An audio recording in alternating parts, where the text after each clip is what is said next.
పేరు గుర్రమాంజనేయులు, ఒక వాస్తు సలహాదారుని. ఈరోజు అనంతపురం సిటీలోనే మారుతినగర్ ఏరియాలో ఉన్నాం. మారుతినగర్లో ఇండ్లు మనకి వాస్తు పరిశోధనలో వచ్చినామమ్మా. వాస్తు పరిశోధనలో ఏం జరుగుతుందంటే, ఇది వచ్చేసి ఈశాన్యం, ఇది ఉత్తర ఈశాన్యం, తూర్పు ఈశాన్యం కలిసిన మూల ఇది. ఈ భాగం కలిసిన తర్వాత తూర్పు ఆగ్నేయ పూర్తి కారణ స్థలం ఇది. ఇలాంటి మూత పడకూడదండి. ఇలా మూత కడితే స్త్రీ సమస్య వస్తుందని లక్ష్మీ వాస్తు సలహా. అయితే ఈ రోజు దీని ప్రత్యేకత ఏమంటే, ఇది రాగి చెట్టు అంటారు, అంటే దేవతా వృక్షం.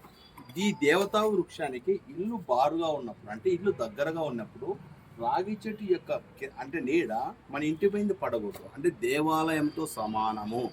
అలాంటప్పుడు ఇల్లు ఎనర్జీ ఉన్నా కూడా ఇంటి యజమాని ఇబ్బంది పడుతుంటాడు. ఎందుకంటే శాశ్వతమైన రోగిగా ఉంటాడు, లేదంటే స్త్రీ సమస్య వస్తుంది. అన్ని విధాలుగా పిల్లల అభివృద్ధి గారు టోటల్ పైన ఇల్లు మైనస్ అవుతుందని లక్ష్మీ వాస్తు. అంటే ఆయం ఉండొచ్చు, వాస్తు ఉండొచ్చు, పరిసర వాస్తు ఉండొచ్చు. కాకపోతే పరిసర వాస్తు ప్రకారం చూసుకుంటే ఇదంతా దేవాలయం ఉంది.